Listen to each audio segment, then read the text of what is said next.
खान, ये आपने गौर से सुनना है वीलॉग, क्योंकि पाकिस्तान तहरीके इंसाफ के बाद एक ही जगह पे ताकत है और वही अवामी मैंडेट की हुकूमत है, खैबर पख्तूनख्वा हुकूमत। वजीर आला सुहेल अफरीदी के ऊपर सारे टाउट एक साथ छोड़ दिए गए, अचानक से सारे मिलकर हमलावर हो गए और अब तक कुछ सियासी रहनुमा हैं, कुछ टाउट्स हैं, कुछ सहाफी हैं, कुछ जो है वो दीगर लोग हैं, ये रल मिलके सुहेल अफरीदी को पड़ गए उनके एक स्टेटमेंट के बाद। ये सारा कुछ क्यों हो रहा है मैं आपको वो हकीकत बताऊंगा जो आप सुनेंगे तो आपको समझ आएगी कि एक्चुअली बात यही है। अच्छा, पहले ये बंदे जरा देख लें किस किस को लॉन्च किया गया। ताहिर अशरफी साहब जो काबिल जिक्र थोड़े से लोग हैं, मौलवी, और एमल वली खान, और इसके अलावा इमरान इस्माइल, फवाद चौधरी का एक स्टेटमेंट है, तारड़ वगैरह जो हुकूमती है उन्होंने तो ये बात करनी है, और इसके अलावा जो है वो फैसल करीम कुंडी और दीगर बहुत सारे लोग हैं, ये सारे लॉन्च हो गए। इन्हें कहा गया जी आप चढ़ जाओ सारे सुहेल अफरीदी के ऊपर, और बड़ा गुस्सा सुहेल अफरीदी पे इन्होंने किया। सुहेल अफरीदी ने ऐसा क्या कहा जिसको बुनियाद बना के सारे रल के उन्हें पड़ गए। ये ना पाकिस्तान की मिलिट्री एस्टेब्लिशमेंट का एक पुराना तरीकाकार है कि अपने मुखालिफ को एक कदम पीछे हटाओ। जब उसे एक कदम पीछे हटाते हैं तो फिर इससे दो फायदे होते हैं, एक तो एस्टेब्लिशमेंट का अपना एक कदम आगे आ जाता है, और दूसरा एस्टेब्लिशमेंट अपने मुखालिफ को पीछे हटने की आदत डालना शुरू कर देती है कि अब तुमने पीछे हटना है। तो पहला कदम जिसने पीछे हटा लिया उसका बेड़ा गर्क हो गया। ये पाकिस्तान की एस्टेब्लिशमेंट का तरीका है, वारदात है। अब इसमें सुहेल अफरीदी काफी अरसे दिन के काबू नहीं आ रहा, और ये शख्स जानता है कि दुखती रग कहां पे है, मुझे किस जगह पे हिट करना, ये शख्स इतना जानता है। देखिए 5 मरतबा ये बंदा गया अपने लीडर को मिलने के लिए अडयाला जेल में, क्योंकि मैंडेट उसका है। खैबर पख्तूनख्वा के अवाम तो जानते नहीं सुहेल अफरीदी को, ना वो जानते हैं गंडापुर को, ना वो जानते हैं जुनेद अकबर को, वो तो जानते हैं जनाब इमरान खान को। उन्होंने वोट दिया इमरान खान को, और इन सारों को कहा कि तुम्हारी ड्यूटी इमरान खान को जेल से बाहर निकालना है, बाकी हमें तुमसे कुछ नहीं चाहिए। ये हुआ था इलेक्शन।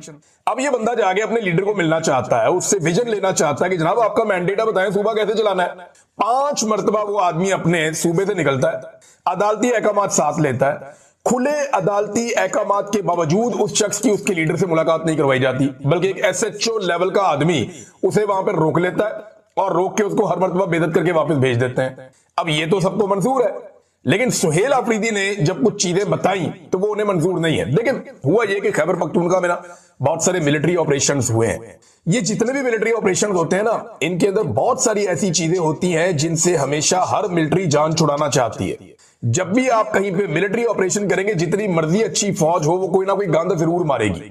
ये बलूचिस्तान में हुआ, बलूचिस्तान के लोगों को आज भी शिकवा है। जो अकबर बुक्टी का मामला था वो क्या था, एक डॉक्टर के साथ रेप का मामला था, वहां से मामला सारा उठा था। इसी तरह खैबर पख्तूनख्वा में जब ऑपरेशन हुए हैं तो वहां पे लोगों को बेशुमार शिकायत है, और बहुत सारी मैं जानता हूं, लेकिन हम इसके ऊपर बात नहीं करते। देखिए जितने भी सियासतदान होते हैं ना, या जो अलीट के लोग होते हैं, जो हुकूमतों के अंदर आते हैं, उनके बहुत बड़े बड़े स्टेक होते हैं सिस्टम के अंदर। उन स्टेक्स की वजह से वो लोग बहुत सारी बातें पी जाते हैं, या बहुत सारी बातें जो करने की होती हैं वो नहीं करते। वो ये कहते हैं कि यार ये बातें करेंगे तो मामला खराब हो जाएगा, मेरा ये वाला स्टेक है ये खराब हो जाएगा, मेरी हुकूमत खराब हो जाएगी, मेरे ताल्लुकात एस्टेब्लिशमेंट से खराब हो जाएंगे। लेकिन अजीब बात यह है कि ये जो वजीर आला है खैबर पख्तूनख्वा का, इसके स्टेक्स बाहर नहीं है, इक्तदार में भी नहीं है अभी तक। इसका जो वाइड स्टेक है, जो बहुत बड़ा है, वो अडयाला जेल के अंदर बंद है। और ये है मिडिल क्लास आदमी, इसको इस बात का पता है कि ये सारी जिंदगी भी एड़ियां रगड़ता, एस्टेब्लिशमेंट की भी गुलामी कर लेता, तो ये कभी वजीर आला खैबर पख्तूनख्वा नहीं बन सकता था। इमरान खान के साथ वफादारी निभाई है, उसके नजरिए के साथ खड़ा हुआ है, तो ये वजीर आला खैबर पख्तूनख्वा बन गया है। उसको इस बात का पता है। देखिए अगर सुहेल अफरीदी ने किसी वक्त भी इस हुकूमत को अपनी कमजोरी बनाया, या किसी वक्त भी पाकिस्तान की एस्टेब्लिशमेंट को इस बात का जरा सा भी शुबा हुआ कि इस आदमी को अपनी हुकूमत गिरने का खतरा है, या इसको अपनी हुकूमत से प्यार हो गया है, तो फिर वहां कहानी खत्म हो जाएगी सुहेल अफरीदी की। उसे इस बात की परवाह नहीं है, और उसने अब वो सच बोलना शुरू किया जिस सच को हमेशा बड़े बड़े लोग छुपाते रहे हैं। देखिए मैं इस पे एतराज कर दिया, एकदम रोला डाल दिया जी मस्जिद के अंदर कुत्ते बांधे फौज ने, और हमने जब उन्हें कहा, उन्होंने कहा आप भी कुत्तों की तरह ही हो, यानी आप में कोई फर्क नहीं है कुत्तों में और आप में। और ये सुहेल अफरीदी ने एक बात बताई, लेकिन यहां सुहेल अफरीदी ने एक बात नहीं बताई, और बातें भी बताई थी। सुहेल अफरीदी ने यह भी बताया था कि एक एक घर की 10-10 लाशें हमने उठाई।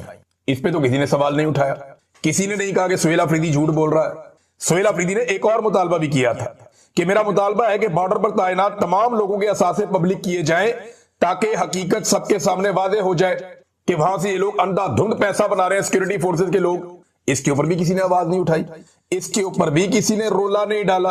अब इन बातों के ऊपर भी तो आवाज उठानी चाहिए ना। बेगुनाहों की अमवात का भी उसने जिक्र किया, उसके ऊपर किसी ने बात ही नहीं की। सारे के सारे आगे मस्जिद वाली बात पे, हालांकि एक इंसानी जान की हुर्मत काबे की हुर्मत से ज्यादा है।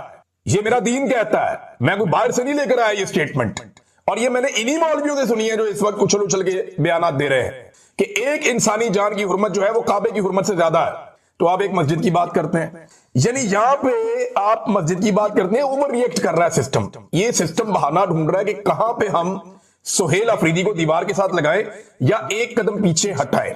आज से कुछ अर्सा पहले आपको याद होगा एक अजान देने का सिलसिला शुरू हुआ था पाकिस्तान के बाहर। कुछ दोस्त हैं, उन्होंने ये शुरू किया था, अहमद अली साहब वगैरह, कि जनाब हमने अजान देनी। तो उन्होंने अजान देने का सिलसिला शुरू किया और एक उसका नाम भी रखा मिशन नूर। तो एस्टेब्लिशमेंट में फौरी तौर पे उनको एक कदम पीछे हटाने के लिए मिशन नूर के नाम को मुतनाज़ बना दिया, मौलवी लॉन्च कर दिए, बंदे लॉन्च कर दिए। अच्छा, उन लड़कों ने कहा जी हम तो एक कदम पीछे नहीं हटते, इसका यही नाम रहेगा। उन्होंने पहली मर्तबा कहा कि ब्लैकमेल नहीं होते, जो करना कर लो, और उन्होंने कामयाब अपना मिशन पूरा भी करके दिखाया। पाकिस्तान भर से लोगों ने अजानें दी, बहुत बड़ी एक्टिविटी हुई पूरे पाकिस्तान में। बल्कि इमरान खान ने जेल में सुना, उसने कहा जी मुझे पता होता मैं भी अजान दे देता। तो अब ये सुहेल अफरीदी को दीवार से लगाना चाहते हैं, एक कदम पीछे हटाना चाहते हैं, ओवर रिएक्ट कर रहे हैं। ये कोई इतना बड़ा स्टेटमेंट सुहेल अफरीदी ने नहीं दिया। एक इंसान की जान की कीमत इससे ज्यादा है जो ये मस्जिद के अंदर कुत्ते या जानवर बांधने वाली बात है। और अभी मैं आपको बताऊंगा कि उसके सबूत अब सामने आना शुरू हो गए, लोग उसमें बात करना शुरू हो गए। ये ओवर रिएक्ट कर रहे थे ना। इस मुल्क में जजों के कमरों के अंदर कैमरे लग गए कि उनकी और उनकी जो फैमिली है, इनके जो खलबत के लम्हात है उनको फिल्मा दिया जाए।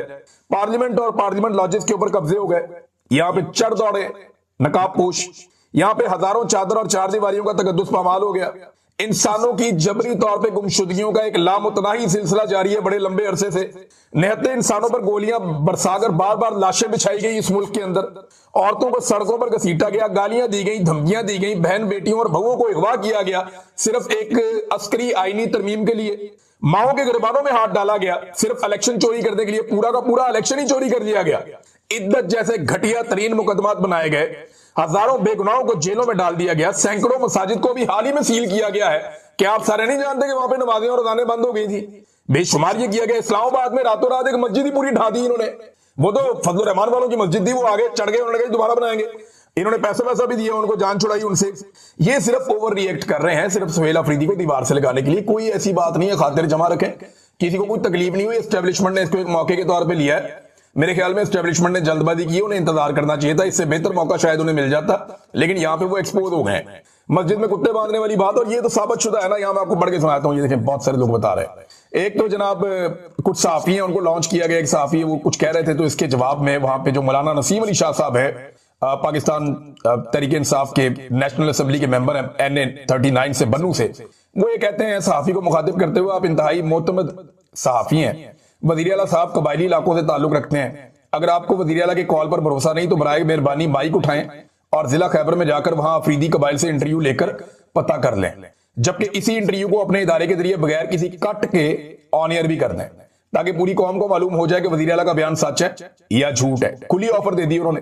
एक और वहां पे पाकिस्तान तहरीक इंसाफ के ओहदेदार हैं, वो कहते जी आ जाओ, पाकिस्तान के जितने सहाफी आना चाहते हैं मैं ले जाता हूं, आपको तीरा में ले जाता हूं, खैबर में ले जाता हूं, चल के इंटरव्यू करें, लोग आपको बता देंगे। ये मैं आपको एक तकरीर सुनाता हूं।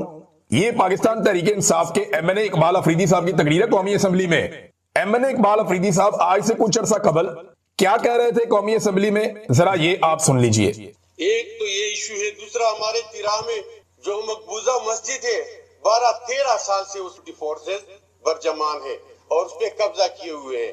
मस्जिद अल्लाह का घर होता है और वो वहाँ के जो जितने भी आवाम है वो गुज़श्ता कई महीनों से वहाँ पे एहतिजाज पे बैठे हैं और ये एहतिजाज का सिलसिला गुज़श्ता 4-5 साल से जारी है। गुजारिश करूंगा कि वहाँ पे डिशे चलाना, वहाँ पे बूढ़ों के साथ अंदर घुसना, वहाँ पे आम मामलाती जिंदगी के जो जरूरियात है वो करना, ये वो अल्लाह का घर है, हम पे अजाब नाजिल हो जाएगा।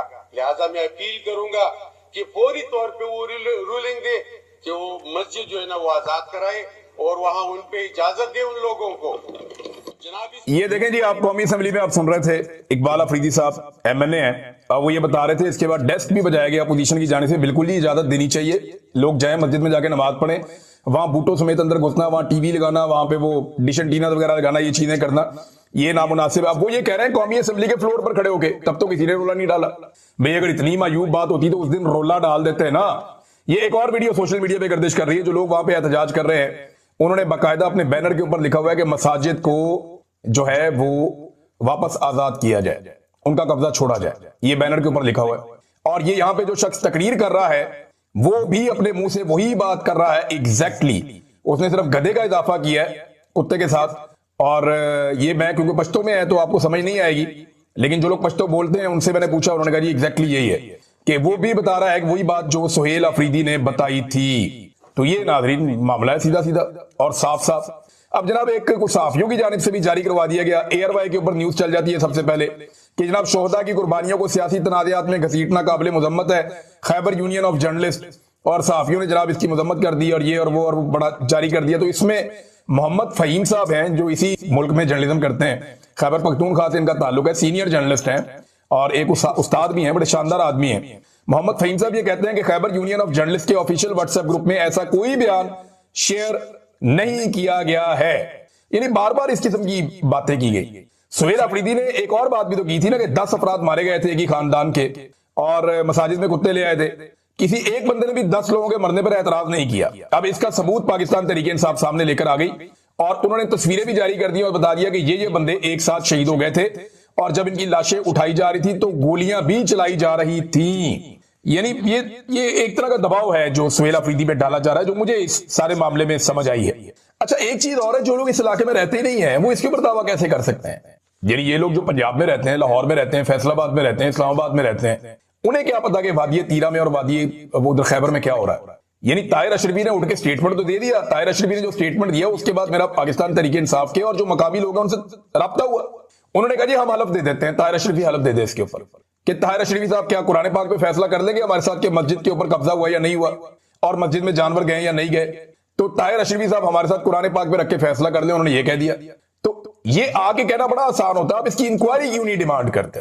अब ताहिर अशरफी जिस लेवल का मौलवी है उसको चाहिए था कि क्योंकि एक मस्जिद के अंदर जानवर ले जाने की बात हुई है तो बजाय इसके कि एक तरफा स्टेटमेंट जारी कर देता, उसको चाहिए था कि वो ये कहता कि जी इसकी इंक्वायरी करवाई जाए और अगर कोई लोग इसमें मुलव्विस है और ऐसा कोई वाकया हुआ है या मस्जिद के ऊपर कब्जा हुआ है तो कब्जा फौरी तौर पर छोड़ा जाए। देखिए एक इशू है, जब ऑपरेशन हो रहा था ना जिन दिनों में, बहुत मैं पुरानी बात आपको बता रहा हूं, तो ये जो दहशतगर्द ना ये सबसे पहले मदारिस में और मसाजिद में आते थे क्योंकि यहीं पे पाक फौज ने शुरू में इनकी ट्रेनिंग की थी। ये सारे मदारस पाकिस्तान की फौज के साथ मिलकर कोलैबोरेशन के साथ वहां पे दीनी जमातों ने मिलकर बनाए थे और इन मदारस में पूरी दुनिया से आने वाले दहशतगर्दों को ट्रेंड किया गया था। जो अफगानिस्तान से लोग आए थे हिजरत करके, उनके बच्चों को यहां पे पढ़ा के और उनको तरबियत दी गई थी जंग की, फिर वही बाद में तालिबान कहलाए थे, वो वहां पे लड़ने के लिए गए थे।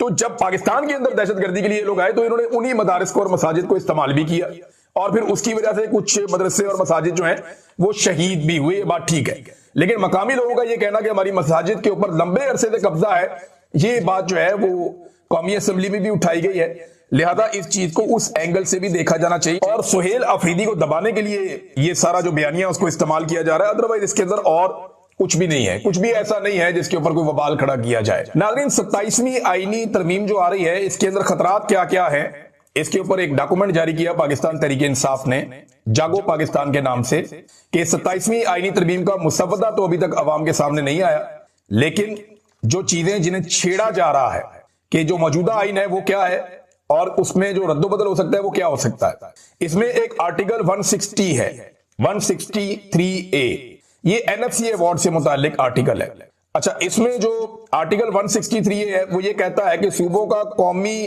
फंड्स में हिस्सा कम नहीं हो सकता। वैसे ही सूबों को इतना ज्यादा हिस्सा नहीं मिलता, वफाक ज्यादा पैसे लेता है, आई थिंक 57% वफाक लेता है, 43% सूबों को जाता है। लेकिन अगर उन्होंने तरमीम कर दी तो मरकज को सूबाई फंड्स का हिस्सा तकरीबन 500 अरब रुपए दिफा कर्ज के लिए लेने की इजाजत मिल जाएगी, यानी वो सूबों का हिस्सा मरकज इस्तेमाल कर सकेगा। नंबर 2 आर्टिकल 200 है जजेस की मुंतकली, यानी पहले जज की इजाजत हो तो जज को एक अदालत से अब दूसरी अदालत में ले जा सकते हैं, लेकिन अब यह है कि जज को एक सरकारी ऑफिसर बना दिया, जिधर मर्जी उठा के उसको पोस्ट कर दिया, उसकी ट्रांसफर कर दी, तो जजों की ट्रांसफर पोस्टिंग होना शुरू हो जाएगी और जज बिल्कुल डरे डरे सहमे सहमे रहा करेंगे कि अगर मैंने फैसला हुकूमत या एस्टेब्लिशमेंट की मर्जी के खिलाफ दिया तो मुझे कहीं ये बलूचिस्तान ट्रांसफर ना कर दें या कहीं सिंध में ट्रांसफर ना कर दें या कहीं खैबर पख्तूनख्वा में ट्रांसफर ना कर दें या कहीं किसी और लाहौर या मुल्तान हाई कोर्ट में या फैसलाबाद कहीं और जगह पे मुझे ना भिजवा दें। तो जज बेचारे इस डर से अब फैसले भी नहीं दे पाएंगे। ये है जनाब आर्टिकल 200। नया आईनी अदालत, ये अब एक नया आर्टिकल शामिल किया जाएगा, आईनी अदालत बनाई जाएगी और यानी सुप्रीम कोर्ट आइन की तशरीह करता है वैसे तो, लेकिन अब एक अपनी अलग से आईनी अदालत बनाएंगे जहां पे जज जो है ये खुद लेकर आके अपनी मर्जी के बिठाएंगे और उन जजों के जरिए से अपने तमाम आईनी मामलात के फैसले लिया करेंगे। यानी सत्ते खैरा किसी किस्म का प्रॉब्लम इनको आइंदा अदालत की तरफ से नहीं होगा। मजिस्ट्रेट की तकर्रियां ये एक अलग मामला है। आर्टिकल 213 के अंदर भी ये तरमीम करना चाहते हैं इलेक्शन कमीशन में, यानी इलेक्शन कमीशन पहले अपोजिशन लीडर और वजीर आजम ये दोनों मिलकर उसका तकर्रुर करते हैं कि कौन होगा। ये आपस में एक कंसेंसस के साथ होता है क्योंकि इलेक्शन में दोनों ने, अपोजिशन ने और हुकूमत ने, दोनों ने जाना होता है। लेकिन यहां पे वो चाह रहे हैं कि इसको तब्दील कर दिया जाए और वजीर आजम के पास इख्तियार आ जाए, जैसा कि मुबैना तौर पर चीजें सामने आ रही, वजीर आजम के पास इख्तियार आ जाए जैसा कि आर्मी चीफ की तैनाती में उसके पास ये इख्तियार है। आर्टिकल 243 फौज की कमान, जो पहले आइन है वो ये कहता है कि सदर सुप्रीम कमांडर है। अच्छा, अब इसमें कमांड के ढांचे में तरमीम की जाएगी ताकि एग्जीक्यूटिव के कंट्रोल को मजीद मजबूत बनाया जा सके। जो फौजी सरबराह उसका आईनी उहदा हो जाएगा, वो बहुत तगड़ा हो जाएगा, सदर से भी, वजीर आजम से भी तगड़ा हो जाएगा। और जनाब दीगर कुछ और है, वो 18वीं तरमीम के अंदर कुछ चीजें थी उनको खत्म करके सूबे की तालीम और फलाह बहबूद और दूसरी चीजें उठा के इधर ले आएंगे वफाक के पास। तो ये 2 नंबरी की जा रही है। लेकिन फजलुर रहमान साहब ने इसके बाद एक स्टेटमेंट जारी किया है।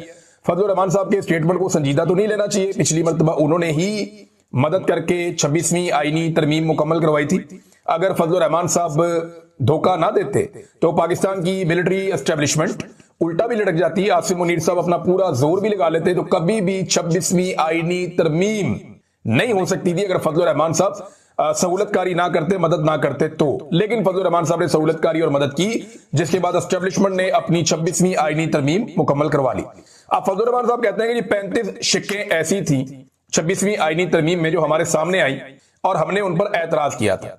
अगर उनमें से कोई एक चीज भी 27वीं आईनी तरमीम में पास की जाती है तो हम इसे आइन और पार्लियामेंट की तौहीन समझते हैं। तो ये बात वाज़ेह है कि अगर 26वीं तरमीम की कोई चीज आई तो ये काबिल कबूल नहीं होगी। फजलुर रहमान साहब, इससे फर्क क्या पड़ता है? आपने माले गनीमत की तरह पाकिस्तान तहरीक इंसाफ की मखसूस नशिस्तें भी ले ली और हुकूमत को भी दिलवा दी। अब उनके पास कौमी असम्बली में 2/3 अक्सरियत पूरी है। एमल वली खान को मिलाकर उनको सिर्फ 2 वोट चाहिए बाकी, और आपके 2 से 3 सेनेटर मैं जानता हूं आपके कंट्रोल में नहीं है, तो बड़े आराम से हुकूमत ये आईनी तरमीम कर लेगी। सिर्फ हुकूमत ये चाहती है कि आप उनके साथ बैठकर कर ले, लेकिन फेस सेविंग के लिए अगर आप अलग रहना चाहें तो आप अलग भी रह सकते हैं। ये तो हो जाएगी, आईनी तरमीम तो हो जाएगी। लेकिन सवाल ये पैदा होता है कि क्या इस आईनी तरमीम के बाद मिशन मुकम्मल हो जाएगा? ये मिशन कभी भी मुकम्मल नहीं होगा। ये मैं आपको लिख के